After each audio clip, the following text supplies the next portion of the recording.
Assalamualaikum warahmatullahi wabarakatuh. Selamat datang Baraya di channel YouTube Borin Vlog.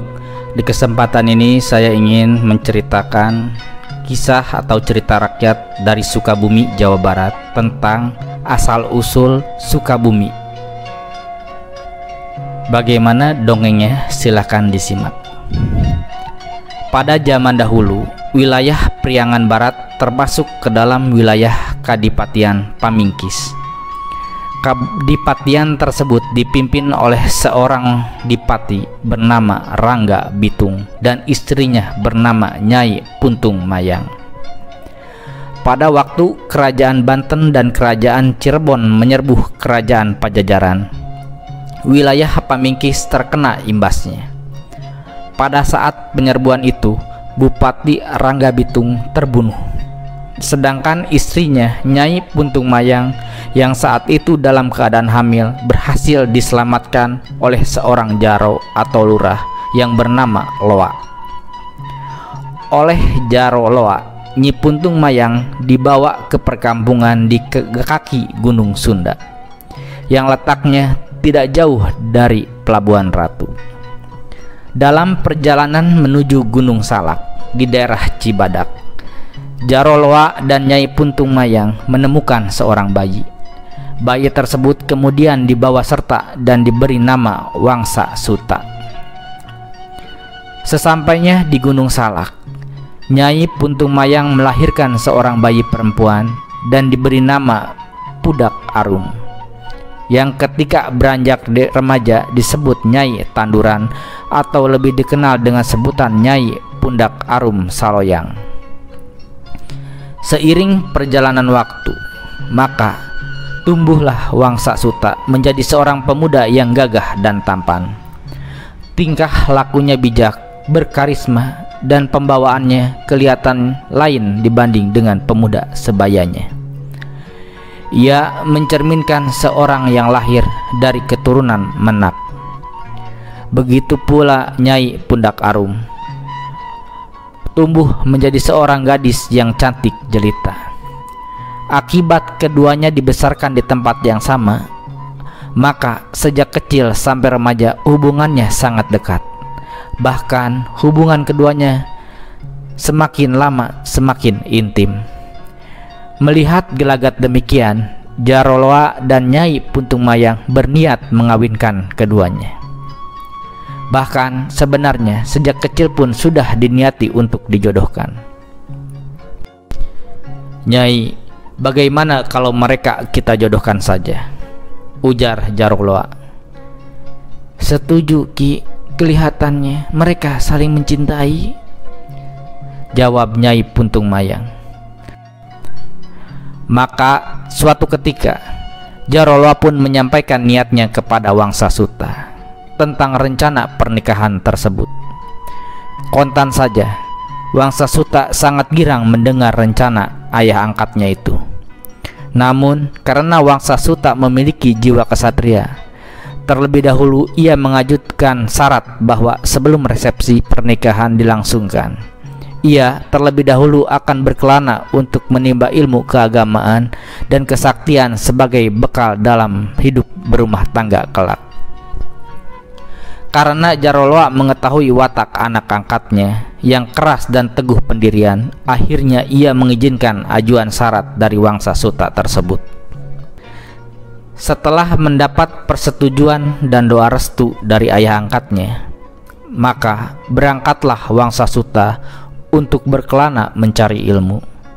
Sesuai petunjuk dari jaro Loa, Wangsa Suta berangkat menuju padepokan yang terletak di daerah bernama Kiara Gantung Kararangge. Sesampainya di padepokan tersebut, kelak Wangsa Suta berguru kepada seorang resi berilmu tinggi bernama Saradea. Dari resi Saradea inilah Wangsa Suta banyak menimba ilmu keagamaan dan kesaktian yang kelak banyak dipakai untuk menolong sesama. Cukup lama Wangsa Suta berguru pada Resi Suradea. Setelah semua ilmu Resi Suradea diturunkan, Wangsa Suta pun diperintahkan untuk mencari pohon paku jajar bercabang 5 yang tumbuh di Gunung Parang.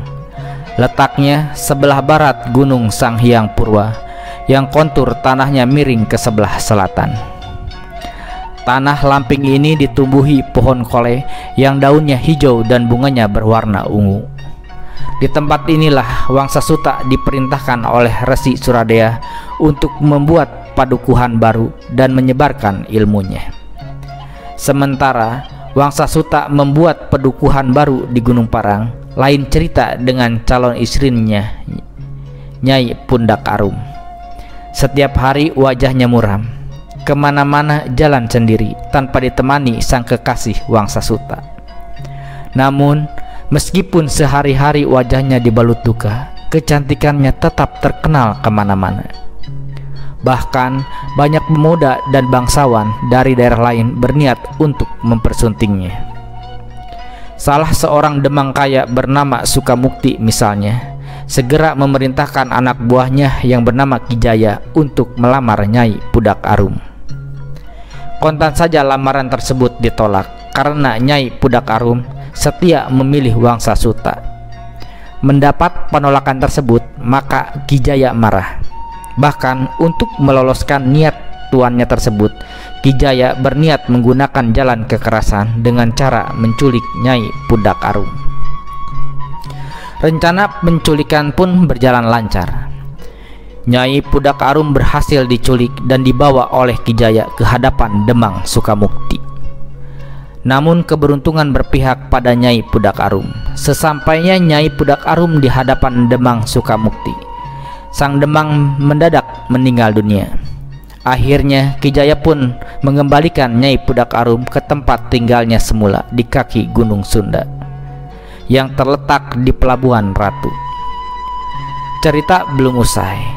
Berita kecantikan Nyai Pudak Arum sampai pula ke telinga para saudagar kaya. Tersebutlah saudagar kaya raya bernama Ki Puru Sastra dari daerah Padabenghar. Saudagar tersebut memiliki watak keras kepala, sombong dan tidak sabaran. Ia pun berniat ingin segera mempersunting Nyai Pudak Arum dengan cara jalan pintas, yakni menculiknya. Ki Pura Sastra segera memerintahkan kepada anak buahnya untuk menculik Nyai Pudak Arum. "Barja, bawa semua anak buahmu, culik Pudak Arum, lalu bawa ke hadapanku.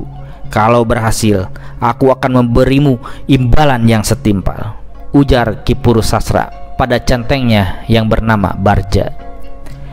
Skenario penculikan pun berjalan lancar. Anak buah Ki Puru Sastra berhasil menculik Nyai Pudak Arum tanpa rintangan yang berarti. Setelah sampai di tempat kediaman Ki Puru Sastra, Nyai Pudak Arum dipaksa untuk menikah. Akhirnya pernikahan pun dilangsungkan. Namun keberuntungan masih berpihak kepada Nyai Pudak Arum. Pada saat malam pengantin, Ki Puru Sastra mendadak meninggal dunia. Kesempatan inilah yang dimanfaatkan oleh Nyai Pudak Arum untuk meloloskan diri dari kediaman saudagar kaya tersebut.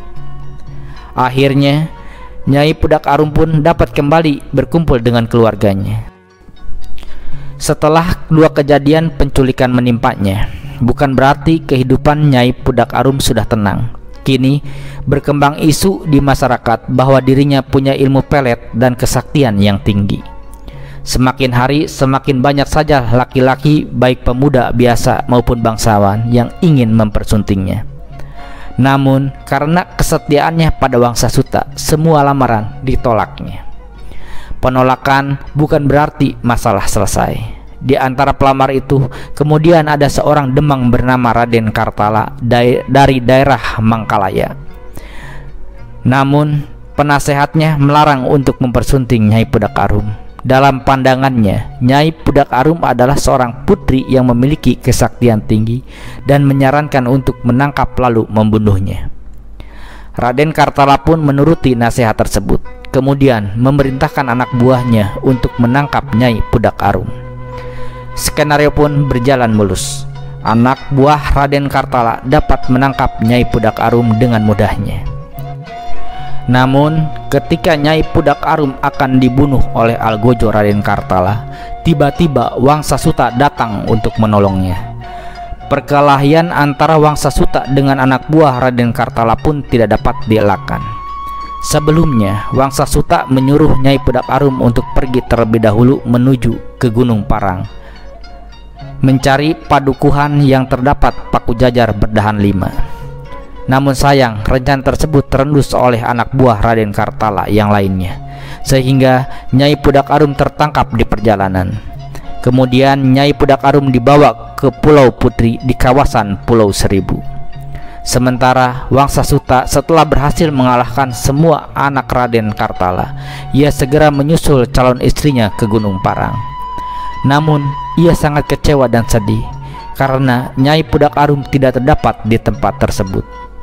Maka untuk mengetahui keberadaan calon istrinya, ia segera meminta bantuan gurunya, Resi Saradea. Dengan ilmu kebatinan yang dimiliki oleh gurunya, Wangsa Suta diberi petunjuk bahwa sampai kapanpun tidak akan bertemu dengan Nyai Pudak Arum sebelum padukuhan di kaki Gunung Parang banyak penduduknya. "Suta cucuku, kalau engkau ingin bertemu kembali dengan calon istrimu, ada syaratnya," ujar Resi Saradea. "Apa syaratnya, Guru?" "Engkau harus membuat pedukuhan di kaki Gunung Parang. Nanti setelah pedukuhan tersebut ramai dikunjungi pendatang, maka engkau pun pasti akan bertemu dengan calon istrimu." Setelah mendapat petunjuk dari gurunya, kemudian Wangsa Suta pun mulai ngababakan atau membuka lahan baru untuk perkampungan atau pedukuhan. Kemudian pedukuhan di kaki Gunung Parang itu pun semakin hari semakin banyak penduduknya. Banyak pendatang langsung menetap dan membangun bumi atau rumah tempat tinggal. Semakin lama menetap, para penduduk pun semakin betah dan menyukai pedukuhan yang subur dan banyak mata air tersebut. Akhirnya, daerah tersebut dinamai oleh masyarakat setempat dengan sebutan Suka di Bumi, yang berarti senang tinggal di rumah dan senang menetap di tanah yang subur. Hal ini karena kata tanah dalam bahasa Sunda disebut juga dengan istilah kata bumi. 3 tahun kemudian, Wangsa Suta pun bertemu kembali dengan Nyai Pudak Arum. Mereka pun kemudian menikah, lalu hidup bahagia di sebuah pedukuhan. Mereka sangat menyenangi lingkungan dan tanah atau tempat tinggal yang didiaminya. Mereka suka pada bumi. Penduduk sekitarnya menyebutnya Suka Bumi. Atas penamaan daerah tersebut oleh penduduk, Wangsa Suta pun merestuinya. Bahkan seiring perkembangannya, daerah itu pun kemudian berubah namanya menjadi Sukabumi, yang seperti yang kita kenal hingga sekarang. Nah, begitu ya cerita atau asal mula kenapa disebut Sukabumi. Nah, cerita rakyat ini sudah berkembang di masyarakat, banyak tulisan-tulisan juga yang ikut mendokumentasikannya.